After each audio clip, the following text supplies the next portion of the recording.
Good afternoon, my dear students. So, we are starting with Unit 5 in today's class. So, we have completed 4 units. Once this 5th unit also is completed, I will be taking income tax in both the income tax and international business class. So, I want all of your cooperation for income tax class because the portion is very lengthy and you have to keep revising whatever I have given. Now let's start with Unit 5 in the International Business. Hope all of you have taken the printout of all the 4 units. Now coming to Unit 5, it is about the EXIM trade. I hope all of you have heard this word EXIM trade. EXIM. EX means export, IM means import. So, both together exporting and importing of the goods and services is called as the trading activity. So, exporting and importing of trading activity, we combine it together and we call it as a EXIM trade, where every country is depending on this export and import activities for the development of their countries. Now coming to this EXIM trade chapter, first let us study the meaning of foreign trade. See, foreign trade refers to the exchange of capital, goods and services across the international borders and territories. It involves different currency of various countries and is regulated with laws, rules and regulations of concerned countries. So, it is very simple. I hope all of you have understood. So, foreign trade means it is nothing but you are going to exchange the capital. That is, we are investing in other countries or we are inviting the foreign direct investments, that is, the foreigners or the NRIs, non-resident Indians coming and investing in our country. So, there is an exchange of capital happening or goods and services. That is, we manufacture the products and services which are in excess for our people, the excess goods and services we are exporting it to the other country, and whatever the goods and services which we are not able to produce or where the customers are demanding, we import it from the other countries. So here we have the goods and service crossing the national boundaries, crossing our country's boundaries. So that is why we call it as a foreign trade or a EXIM trade.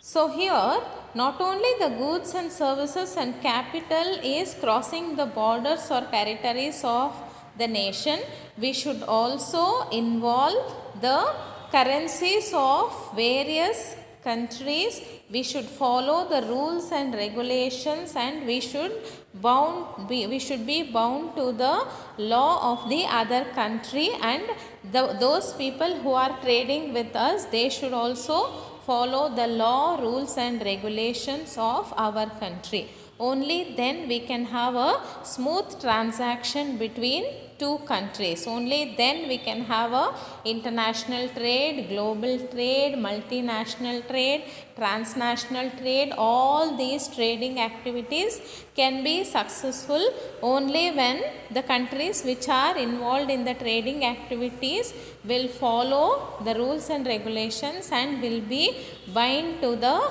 law of each and every country. So this is about the introduction part of this chapter, that is foreign trade. When we come to the division of foreign trade, it is classified into import, export and entrepot. Most of you would have heard these two common words, import and export, but this one word entrepot looks new for some students or few would have heard about it, I think. Now in today's class, let's see the division of foreign trade, that is these three terms in detail. Now coming to the first point, that is import trade. See, import trade refers to purchase of goods by one country from another country, or inflow of goods and services from foreign country to home country. So whatever the products and services we are purchasing, for example, we purchase Samsung mobiles, most of us we purchase China products where the cost is less. So any kind of foreign branded products or goods and services which we are buying from the other country apart from the Indian products is called as a import trade. Next comes the export trade. Export trade refers to the sale of goods by one country to another country, or outflow of goods from home country to foreign country. So this is also very simple. I hope you understood.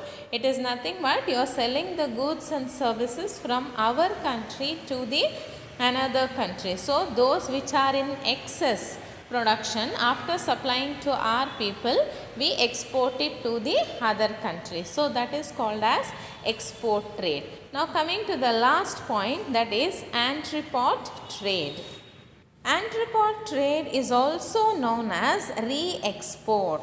It refers to purchase of goods from one country and then selling them to another country after some processing operations. So this is called as entrepot trade. So we are not doing any manufacturing and selling it to another country.